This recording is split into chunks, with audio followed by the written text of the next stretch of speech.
하나님의 백성된 저와 여러분들은 하나님께서 너도 나 시린으로 살아야 한다, 이렇게 말씀하시고 있습니다. 그래서 우리 그리스도인들은 나 시린으로 살아가는 것을 소망 삼으셔야 되고, 그리고 나를 날마다 점검하시면서 내가 나 시린으로 살아갈 때 그때 생명의 역사가 일어나요. 그때 성령이 우리를 휘감는 귀한 역사가 일어나게 되어 있습니다. 그러면 도대체 나 시린은 어떻게 살기를 원하시나? 세 가지를 분명하게 말씀하시고 계십니다. 하나는 술과 독주를 마시지 마라. 이것은 너가 세상에 취하지 말아라. 너가 성령에 취해서 살아야 한다. 성령에 취한다 하는 이 말은 방향성을 말씀하시고 계신 겁니다. 우리는 세상의 방향을 두는 것이 아니라 하나님의 나라의 방향을 두고 살아가야 합니다. 그래서 우리는 평생 이 싸움을 하시면서 사시는 거요. 우리의 하나님의 나라에 묶여 사는 것, 이것을 나시린에게 부탁하시고 계신 명령입니다.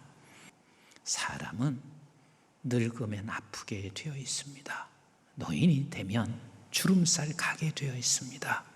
백발이 되어지게 되어 있습니다. 이것이 멋지게 늙어가는데 이것을 막아서 멋지게 늙는다, 이건 세상 사람들이 하는 이야기고, 우리 그리스도인들은 그냥 백발 자체가 아름다운 거예요. 주름살 자체가 아름다운 거예요. 그런데 중요한 한 가지가 있습니다. 멋지게 늙는 사람들이, 어떤 사람이 멋지게 늙냐면 이제 세상에 취했던 하나하나를 놓기 시작하는 것입니다. 이게 멋지게 늙어가는 것이거든요. 그리고 두 번째는 부정된 것을 먹지 말아라. 부정된 것이라는 것은 죽은 것을 의미하고 있습니다. 죽었다는 것은 하나님과 나와의 관계가 깨진 것입니다. 끊어진 것입니다. 그래서 저와 여러분들이 나시린으로 살아간다 하는 말은 나는 늘 생명의 사람으로 살아가는 거예요. 생명의 사람이라는 것은 하나님과 관계가 끊어지지 않는 삶. 그래서 그게 하나님 없이는 나는 살 수가 없어요, 이렇게 고백하는 사람은 어느 곳에 있든지 하나님을 찾습니다. 그리고 생명의 사람은 생명된 말씀 앞에 생명의 사람이기에 민감하게 반응하며 살아갑니다. 그리고 세 번째, 하나님께서 삭도를 내지 말아라. 내 머리에 하나님의 영광이 있다. 그 주님이 너를 만들고 너를 생명을 낳게 했고 너에게 생명되게 했으니 우리의 머리 위에는 항상 주께서 계시다. 오늘 이 본문은 하나님을 알게 되는 사람들은 반드시 그 권위 앞에 무릎을 꿇게 되고, 그 무릎을 꿇는 것이 하나님 앞에 번제를 드리는 것이고, 하나님 앞에 무릎을 꿇고 번제를 드릴 때 우리 하나님께서 우리에게 어떤 역사를 이루시는 것인가 하는 것을 오늘 본문은 우리에게 너무 잘 가르쳐 주시고 있습니다. 마노아는 여호와 하나님을 몰랐습니다. 당신에게 찾아와서 말씀하시고 계신 여호와의 사자를 알지 못했습니다. 그런데 누군가가 귀인이 나에게 찾아와서 그에게 이렇게 말을 합니다.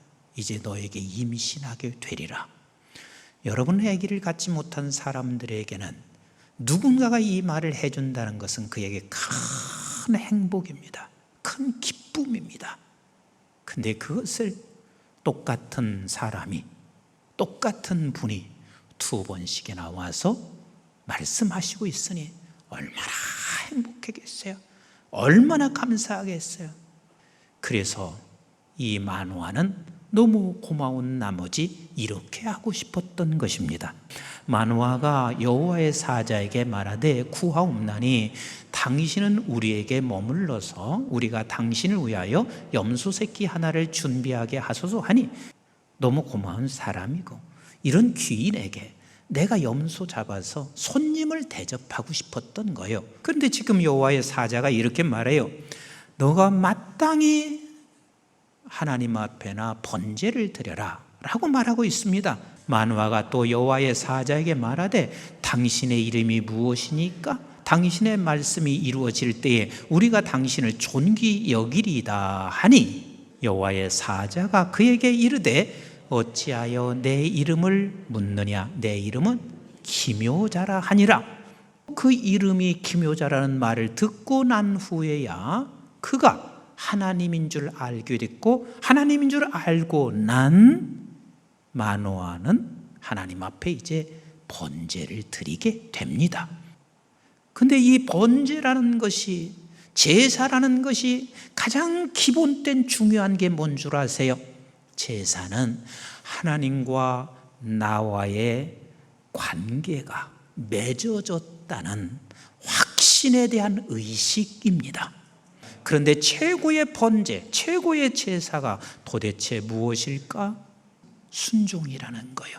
그분 말씀 앞에 우리가 무릎을 꿇는 것보다 더 큰, 더 위대한 제사는 존재할 수가 없다. 그래서 저와 여러분들이 꼭 기억하세요. 하나님, 내가 있는 현장 속에 나의 머리는 주님이십니다. 그 주님의 영광이 있습니다. 내 가정의 머리는 주님이십니다. 그 주님의 영광이 있습니다. 아버지 하나님, 내 직장의 머리는 주님이십니다. 그 주님의 영광이 있습니다. 아버지 하나님, 어느 곳에 우리가 머물러 있든 나의 머리에는 주님이시라는 것을 우리는 잊지 않는 것, 이게 삭도를 대지 아니하는 것입니다. 근데 여러분들에게 오늘 이렇게 도전을 던집니다. 우리 머리 위에 주님이 계시다면 여러분들이 성령께서 우리에게 주시는 단 한 가지만이라도 삭도를 대지 않는, 영원히 그것만큼은 내가 삭도를 대지 않는 그 한 가지가 있기를 나는 여러분들에게 도전을 주고, 그리고 그렇게 되기를 축복합니다. 예를 든다면 하나님께서 어느 날 갑자기 내가 예배를 드리는 중에, 아니면 삶을 살아가는 중에 평생 너는 안식일만큼은 삭도되지 말아라. 말씀을 듣다가 나는 내 평생 11조만큼은 나는 삭도를 대지 않을 거야. 이걸 하나님이 내게 마음을 주셨으면 내가 죽음이 와도 그 삭도 안 될 때 하나님은 생명의 복의 역사를 주십니다. 어떤 경우는 사랑일 수 있고, 어떤 경우는 감사일 수 있고, 어떤 경우는 내 입술의 찬송일 수가 있고, 어떤 경우는 내가 선교하는 일에 헌신할 일일 수 있고, 어떤 경우는 내가 주의 종 하나 섬기는 것, 여러 가지 여러분들에게 어떤 한 가지 삭도를 대지 않도록 하나님이 주신 마음이 있으면 그건 죽기까지 삭도를 안 되시면 그게 복이 된다는 것을 잊지 마셔야 돼요. 하나님께서 제자들에게 성령이 임하여 이제는 너희들이 네 눈으로 똑똑히 본, 그리고 성령께서 우리에게 분명히 그분이 누구신지 가르쳐 주신 그분을 증거해라. 이것만큼은 저들에게 준, 제자들에게 준 머리 위에 하나님의 영광이고 그분의 권세가 그들에게 말한 것입니다. 그런데 그 가르침 때문에 저들이 죽음의 위기에 와 있어요. 위기에 와 있지만 저들은 이렇게 말을 하고 있습니다. 나는 아무리 죽음의 위기에 와도 하나님 앞에 순종하는 것이 마땅한 것이라 말씀하시고 있는 것입니다. 저와 여러분들에게 어떤 한 가지 성령 하나님께서 이것만큼은 내가 일평생 삭도를 대지 않겠다, 그 한 가지가 무엇입니까?